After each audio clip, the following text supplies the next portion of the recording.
This is Nerd Hat. This is Nerd Hat. This is Nerd Hat. Nerd Hatters, we are here. Yes, we are here. We are here in my office. You must come sometime, and you must ride in my limousine after I've repaired it, because Bucky, he kind of destroyed it. Spoiler warning, we are here to talk about Thunderbolts.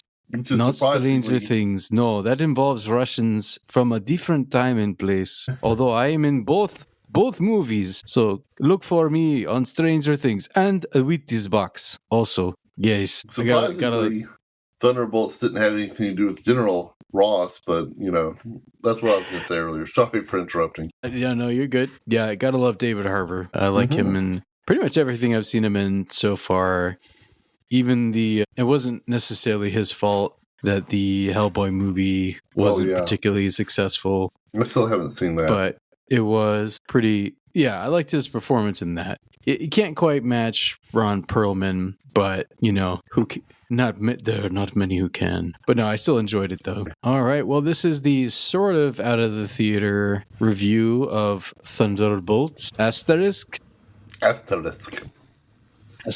So we decided to record on Riverside after we both got home instead of immediately out of the theater. But it's still the same day, same evening, within a couple hours of finishing this film. So, Will, let's do a couple minutes here, spoiler free. What are your initial spoiler free thoughts out of the theater? Darth Vader looks fun. I'm sorry. Wrong movie. Without spoiling, that was yesterday. May the 5th be with you. Well, it has characters in it that are mercenaries, usually. It has Taskmaster. It has... I paused because I didn't know if I was going to tell the joke or not. Anyway, it has Taskmaster, it has Yelena, it has my favorite Red Guardian, it has, obviously, Bucky, Congressman Barnes, it has, John Walker. What is his code name now? I don't remember. U.S. Agent. That's right. Yeah. Am I forgetting? I mean, spoiler. Hey, this is spoiler free right now. Okay, well, this is your initial impressions, thoughts. Okay. We're not doing synopsis. This is like it, love it. Well, I was joking when I said spoiler. I was going to mention a character that was in the trailer, but what wasn't, really showcased in the trailer. We'll get to that later. Did I miss anybody in that lineup? I feel like I probably did. Oh, the ghost, whatever her name is. Is it Ghost? I can't remember the character's name. Let's see here. I've got IMDb pulled up, but we will read a synopsis here in just a moment. But kind of out of the gate, general impression. I'm not asking you to give a rating because we'll save that for the end, but just general impression. Did you enjoy the film? I did.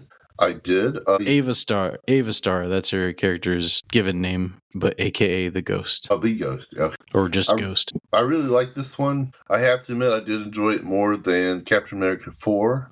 Which isn't to say Captain America 4 is bad or anything. But this one, it's very good. I really love the chemistry between our characters. It had some surprise twists in the film I wasn't expecting, especially the end, but we won't spoil that right now. Not yet. Maybe later. This section is brought to you by Wheaties. Eat your Wheaties.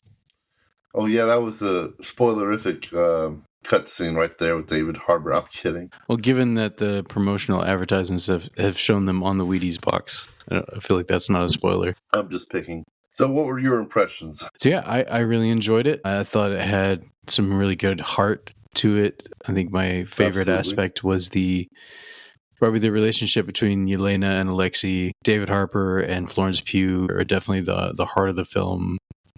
Although I also thoroughly enjoyed the Sentry character, a.k.a. Bob. Yeah, that was the mysterious spoiler character I was mentioning earlier. Yeah, which I think that had already come out kind of around the internet, so it wasn't... Obviously, they put him in there knowing that people would connect, oh yeah, this is Sentry. Those of us who knew the comics, which I am not one of those, I did not know what the character's name was. But but that's not too spoilery. Yeah.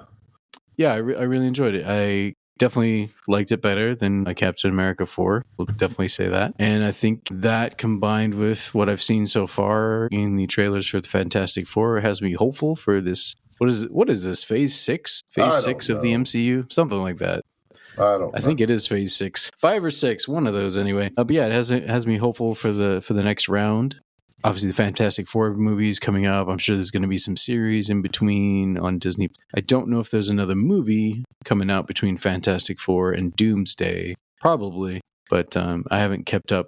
I haven't seen an announcement for one yet, but I would imagine there will be some series on Disney Plus in between. Yeah. But yeah, I really liked it. I enjoyed it. It seems to be a good return to form for the MCU, I think. Yes. All right. Well, before we get any further, we'll read the synopsis here. This is off of IMDb. As CIA Director Valentina Allegra de Fontaine faces impeachment for various illegal activities, she sends Yelena Belova, John Walker / U.S. agent, Ava Star / Ghost, and Antonio Dreykov / Taskmaster to a secret compound to battle each other. After Ghost kills Taskmaster, a man named Bob... Yeah, that is a spoiler, and it's right here in the synopsis. It does happen pretty early in the film, but still, come on, IMDb. After Ghost kills Taskmaster, a man named Bob... By the way, spoilers from here on out, if that wasn't clear already. Spoiler about 8 minutes into this review, so spoilers from here on out. Be warned. After Ghost kills Taskmaster, a man named Bob... What about Bob? Suddenly appears upon learning that they were sent by de Fontaine to be incinerated along with evidence of her activities. They manage to escape from the trap. Belova, Walker, and Ghost flee from the scene after Bob distracts de Fontaine's forces, who open fire at him. Bob remains unscathed from the gunfire and flies upward before crashing back to the compound. Alexei Shostakov, having overheard de Fontaine's activity while working as a freelance chauffeur, picks up Belova, Walker, and Ghost. Shostakov decides to call the team the Thunderbolts after a losing soccer team Belova played in during elementary school, not after Ross. President Ross, a.k.a. the Thunderbolt. I assumed that was where it was going, but nope. Nope. The Red Hulk does not make an appearance in this movie. De Fontaine's forces chase the team before they are captured by Buggy Barnes, who plans to use them as evidence to testify De Fontaine's impeachment. Upon learning that Bob was the test subject of one of De Fontaine's top-secret projects, Barnes teams up with the quartet and they storm through the former Avengers Tower in New York City, now called the Watchtower. There, they discover that De Fontaine has turned Bob into a genetically enhanced superhuman called Sentry, who swiftly defeats the Thunderbolts and forces them to retreat out of the Watchtower. Sentry develops a godlike complex, believing that he is more powerful than the Avengers, so he turns against De Fontaine, but is incapacitated by a kill switch activated by De Fontaine's assistant, Mel. Got 2 one-syllable names here. Mel. Bob. However, this awakens Sentry's dark side, known as the Void, who turns everyone nearby into shadows and engulfs the city in darkness. Seeing the only way to stop the Void is to reach Bob from inside, Belova enters the shadow dimension. After going through her past traumas, she reaches Bob before her teammates join them and head to the timeline when Bob was being experimented on in Kuala Lumpur. There, they encounter the Void, who immobilizes the team before Bob attacks him. Seeing that the fight turns Bob into the Void, the team breaks free and intervenes, convincing Bob that he is not alone. This experience causes the Void to disappear and the shadows and darkness to return to normal. As the Thunderbolts prepare to capture De Fontaine, she tricks them into a press conference and introduces them as... Major spoiler warning right here.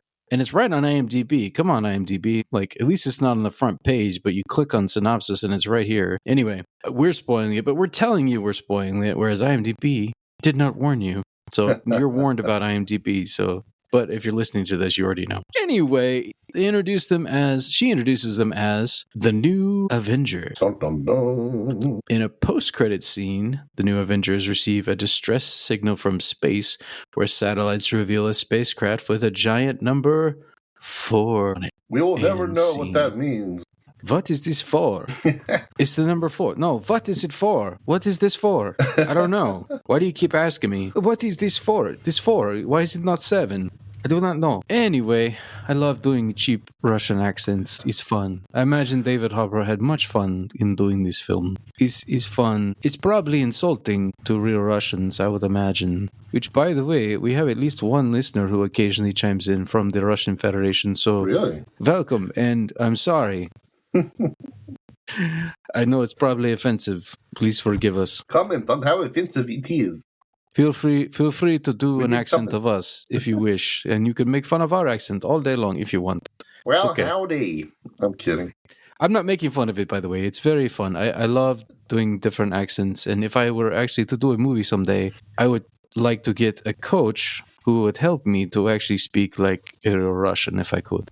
That would be cool. If I ever played a Russian or whoever else. Anyway, so, William, did you have a favorite moment in this film? I'm thinking. I mean, one of my favorite moments was when Bucky seemingly rescues our ragtag team of anti-heroes, only to then put a bomb on their car too. That was fun.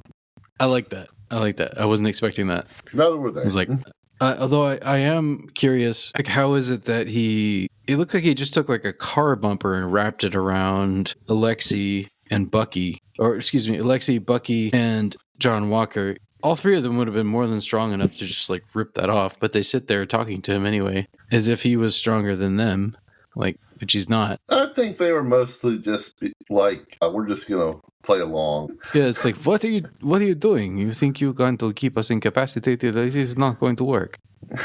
But we will hear you out. We will talk to you. Yeah, that was a little bit silly, I thought, because the three of them could have easily overpowered him because they all have similar superpower serums in their bodies. Yeah, that was a little dumb. He doesn't make a very convincing senator, which I guess that's not really. He's like trying to be normal, quote unquote. Which he makes his first appearance as a senator, or no, as a Senate candidate in the Captain America film. But then he's won and is serving as a senator in this one. But I guess he's kind of like the old guard now. He's been with the MCU the longest of any of these characters. So he's, in some ways, he's like him and Cap. You know, the new Cap. They will be some of the old guard leading the way, I guess. Again, major spoilers for the cutscene. Major spoilers. Yeah, like they get denoted as the new Avengers, which of course Valentina is just doing to save her own ass in the court of public opinion. She's hoping.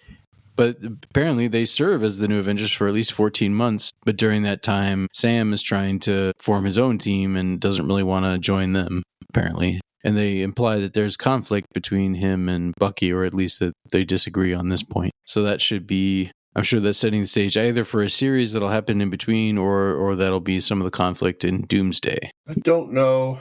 I'm not expecting anything in between. Yeah, I was trying to think of what might come in between. I haven't heard any announcements. Yeah. I mean, you would think that they might explore that in a TV show or something, but I don't know of any announcements. Yeah, that'd be fun if they had a new Avengers TV show. But yeah, the question is, I don't know if it'd be. Yeah, who knows? Who knows though?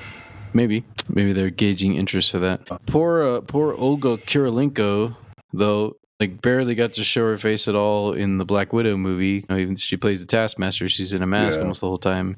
And here, she like shows her face for like 2 seconds, and then she gets shot in the head. I was like, did she just not want to be in the movie? Like, were they mad at her? Like why kill her character off so early? That was a little disappointing. Well, I mean, she had a shield. Walker had a shield. Maybe they were just like, this one's expendable. I don't know. I guess. But yeah, it could be a situation where maybe she could only be there briefly, and they're just like, okay, we'll just kill your character. Yeah, that's possible too. Unless she pops up again later and isn't actually dead. But yeah, she got shot in the head, so you would think she's dead. I swear I've seen a trailer of her in a later scene, though. So that's weird. Yeah, I wonder if maybe that wasn't the original plan. Maybe they changed that. I don't know. Be curious to know. Yeah. But that was a bit surprising, that she got offed so quickly. I wasn't completely sure at first who she was, because she wasn't wearing the same mask that she did in Black Widow. But eventually I figured it out. It's like, okay, that's Taskmaster. Yeah, I like the Ghost's new outfit. That was pretty cool. I mean, the original one was cool too, but I don't even remember the difference. Well, the original one was like all gray, an Ant-Man and the Wasp. Right. I remember the movie. I just don't remember the original costume in order to compare the two. Yeah. Well, this new one's more like black with some white and gray on the helmet. It's kind of cool. What did you think of the plot? Like, did you feel like it flowed pretty well? Did you see any major plot holes as you watched? Or not really. I don't think there were any plot holes. Not that I picked up on. I thought it was pretty well written. I think it flowed reasonably well. I thought it was pretty well paced. The music was it was decent. Like, it wasn't memorable. Like, I don't remember any themes from it. So it's not like Avengers level, like memorable music, Alan Silvestri kind of stuff. But yeah, it was, I think, good music, a good musical score. Like either it has like a genuinely memorable theme, or it supports the film well enough that you don't notice it.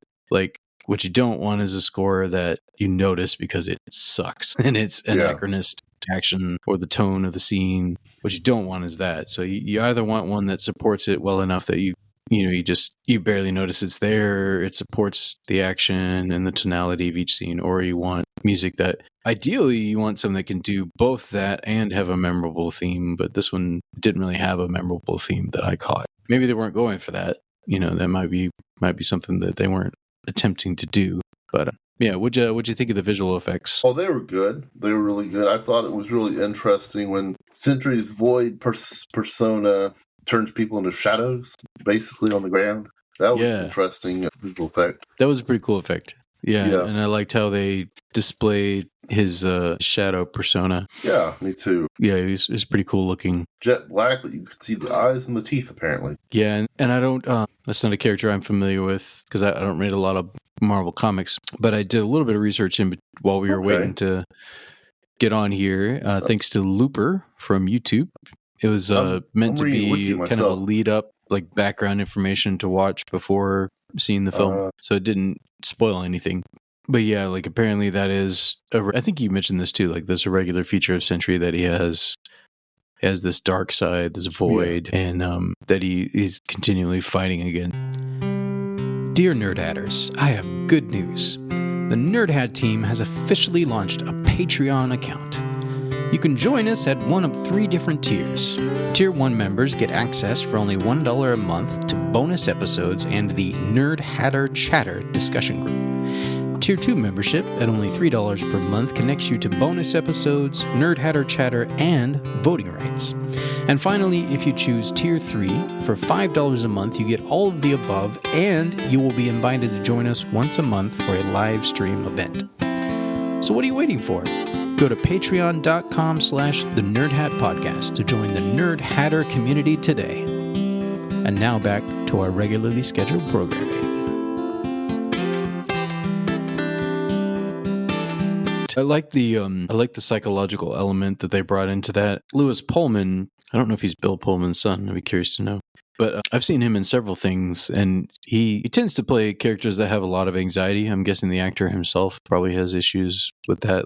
But regardless, he does a good job portraying characters with mental health issues, with anxiety. In this case, it seemed like they didn't come out and say it, but it seemed like he was someone who had dissociative identity disorder, or DID, and where he would have these episodes where his main personality would kind of black out and he wouldn't remember what he did or how he got where he was. And I was talking with Will after the movie that is a feature of DID, that if you have split personalities or more than one, and sometimes your primary personality isn't aware of what the other personalities are doing, and it's scientists are still studying that, but in general it seems to be tied to childhood trauma, which they depict that in the movie, kind of in the penultimate scene or in the climax of the film, to be more precise, where Villanova, where she is made it through her trauma rooms into Robert Reynolds or Bob's trauma room, and looked like he had like an attic bedroom like above, although he was like sitting above a memory from his childhood, and you can kind of hear it below, where his dad was abusive, would beat his mother, and then he would try to stand up for her, and then the dad would escalate, and then the mom, which was really sad, blamed him. She's like, "You always make things worse." Like he was just trying to help her, but then she also, kind of turned on him and attacked him, and it's just the way he deals with that childhood trauma is through drug addiction. And he definitely has depression as well. And it seems like DID also. And a lot of times, sometimes it's tied to an acute event in childhood, from what I understand. And other times it can just be like just really bad abuse. It's like a part of your personality splits off. And often, as I understand DID, you have a personality that's like the protector or the beast or the, if you will. And it seemed like to a certain extent, Void is that for him, but it was a little different in that it also seemed to represent depression as well, and wanting to sink into like suicidal ideality. So they got pretty deep in this film.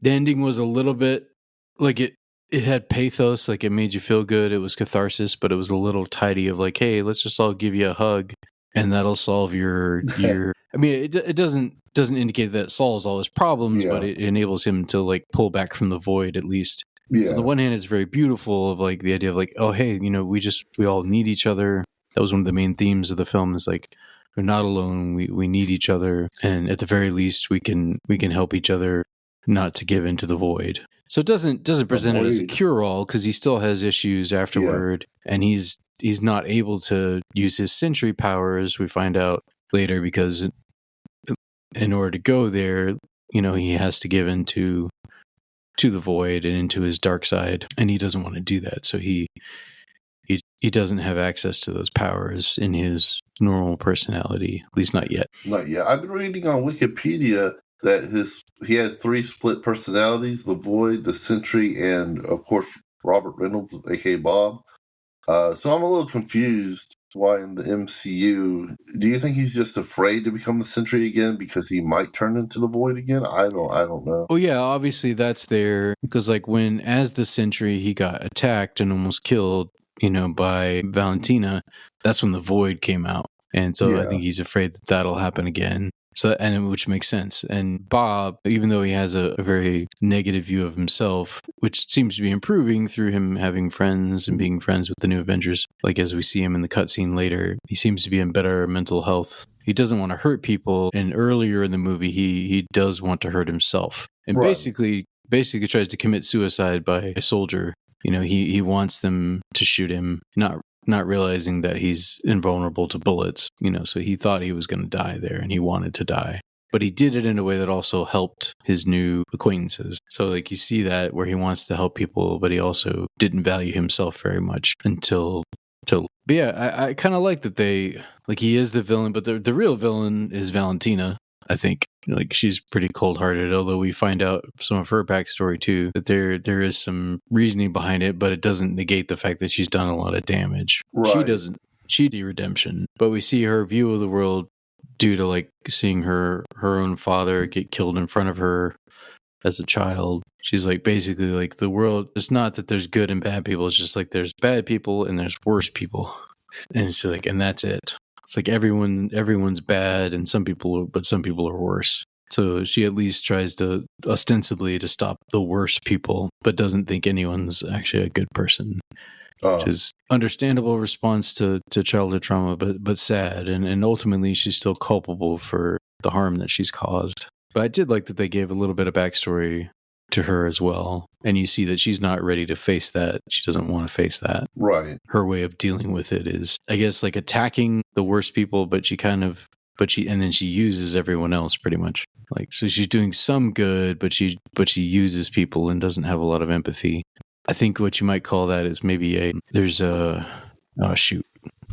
type of narcissist that does often do good, kind of like the self-righteous narcissist. There's a title for it. There's a term for it, and I can't think of it right now. A side complex? Communal. I think it's communal narcissist. Communal narcissist, okay. Like there's someone who does good, who wants to be seen by others as doing good, but can be really nasty in private sometimes, but to the rest of the world, they're doing all these good things, but can just be very cold and cold-hearted behind the scenes, so to speak. So she may be something along those lines of like she's doing good, quote unquote, but doesn't really care much about people in reality.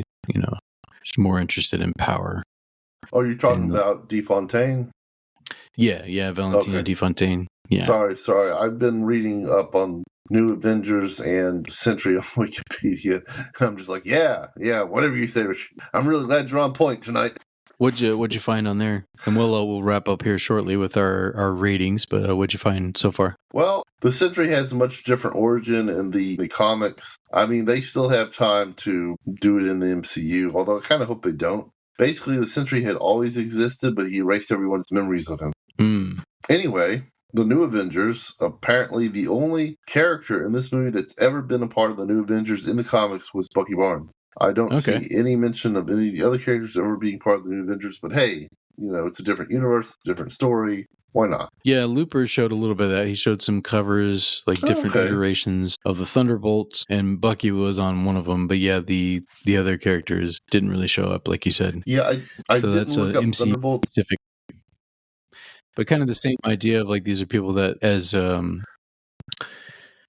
Black Widow would say, have a lot of red on their ledger and are looking to get in the black by doing good, as it were. Oh, okay. And so ultimately there's a redemption arc for them. And from what Looper said, like that was the same in every iteration. That kind of follows that same pattern. So the MCU is also following that pattern, even though they brought different characters into it.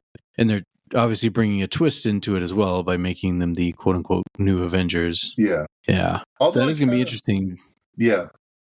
I'm curious I'm assuming Sam will probably try to recruit the new Hawkeye, Kate, and then the was it Ironheart, I think, character. Yeah. Right? He'll probably try to recruit her, and then maybe Miss Marvel. Wouldn't that be the Young Avengers? Yeah. So, but the question is, I'm curious, like, will those be the people that he tries to recruit for the new wave of Avengers, more like the official from his point of view, not connected in any way to Valentina? Right. But yeah. Well, anyway, so those are our spoiler-filled thoughts on Thunderbolts. So we'll finish up here with our Nerd Hat ratings. Out of 5 Nerd Hats, how many would you give this film? I think I'm going to give it a 4, maybe a 3.8. Okay. Because I can. Because you can. Because you can. Yeah, 4. I'm going to give it a 4. I was thinking similarly. Yeah, it's definitely not above a 4 because there are a few flaws in it that I saw, but I really love the heart of the film, and I think it's the MCU returning to some things that really work well for the MCU, and that is characters that we grow to care about, that work well together as a team, even though they have to resolve conflict with one another. And I'm thinking back to Infinity War, which is still my favorite Marvel film. I loved how the Russo brothers, I think, brought the threads that oh darn it, I can't think of the first Avengers movie, the director's name. I can see his face right now. I can't think of his name. He also did Buffy the Vampire Slayer and Firefly, and darn it, it's on the tip of my brain. I cannot think of his name right now. I can see his face, can't think of his name. I feel terrible. Anyway, kind of that. Joss Whedon. Yes. So the pattern that he started of like there being conflict between the main characters, and they have to resolve that in order to actually begin to work together as a team. So they're bringing some of that back, and the actors did an excellent job, and I'm sure that whoever the director was for this film. Actually, I can take a look at that. Let's see who. Jake Schreier. I have no idea who that is. Jake Schreier. Must be new to me anyway. I've not heard of this person before. He directed one episode of Skeleton Crew, which I really enjoyed. Somewhat new on the scene. This might be his first feature film, actually. Nice. Yeah, looks like. From what I can tell. First feature film, he's done some TV work, directed some shorts, some music videos. Okay, Paper Towns. He did do Paper Towns, which I have seen and I enjoyed, actually. So not his first feature film, his second feature film, but definitely first action adventure feature film that he's directed.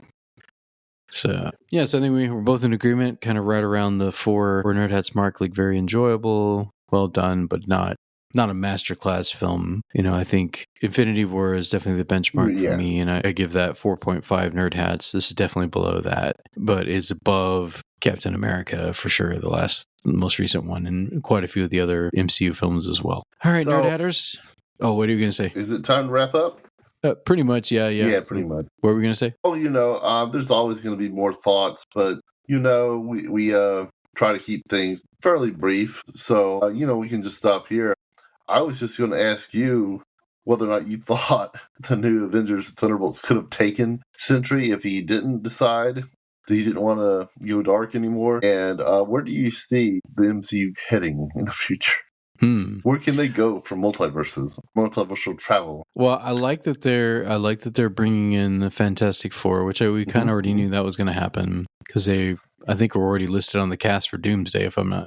So we knew where they were coming in somehow, and we see their ship coming through like an interdimensional portal at the end. So I like that. So it's like they're bringing in some of the multiversal ideas, obviously with Robert Downey Jr. playing Dr. Doom. He must be a multiversal iteration. He's not from the Prime universe, as it were. No. Can't be. so he has to be from one of the other universes. I'm actually wondering if we'll see Robert Downey Jr.'s Doctor Doom in Fantastic Four first.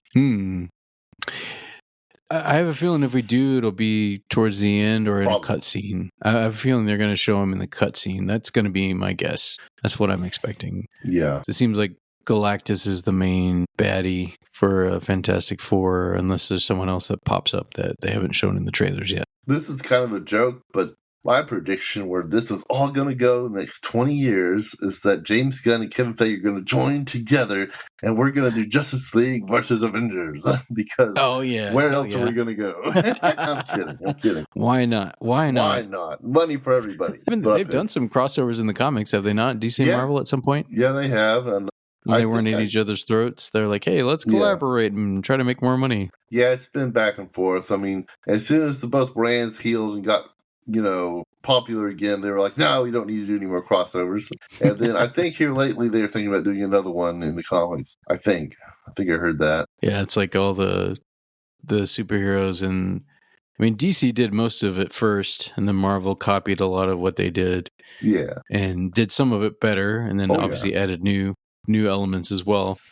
But definitely in the the DC films, I think probably the only thing that's really done well that I've really... Yeah, it's been a mixed bag in the 21st century, put it that way.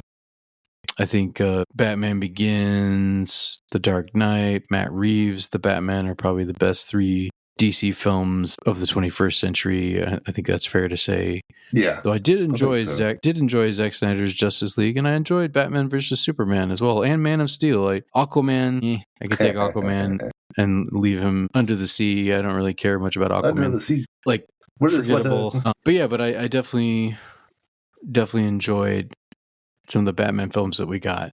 But yeah, they just haven't been... Zack Snyder's Justice League had some promise, but then they pushed Zack Snyder out, or he pushed himself. I don't know all the details, behind the scenes stuff. I know people have petitioned for him having more. I like what I see so far from James Gunn. I enjoyed Creature Commandos, his first official venture. I thought that reminded me a lot of, which is probably why he chose it, reminded me a lot of Guardians of the Galaxy. Right. In terms of, these lovable misfits that have also done a lot of harm. Yeah, just something very relatable about those characters. And I like what I see so far in the trailers from Superman. So yeah, if they ever did a crossover, that'd be kind of cool. But hopefully both. I'm hoping that the Gunn universe, the Gunn Saffron universe will really take off and do well. I hope he is much better at than Zack Snyder. I will say is in general is having like an ensemble of characters where you grow to care about all of them. I love Henry Cavill as Superman. I thought Man of Steel did capture the Superman pathos really well.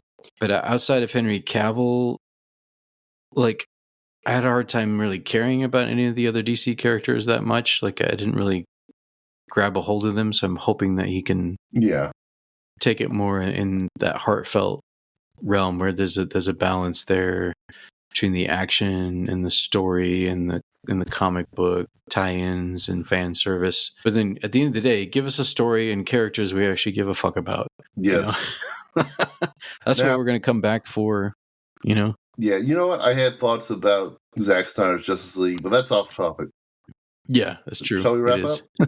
Yeah, let's wrap up. So, Nerdhattis, thanks for joining us for this change in plans. At some point, we hope, we'll need to get to cover some Golden Age comics. Maybe if somehow we can get a hold of some of the Flash iterations from the same era as Golden Age Batman. If not, we may have to go to Silver Age Flash versus Silver Age Batman. Could try for that.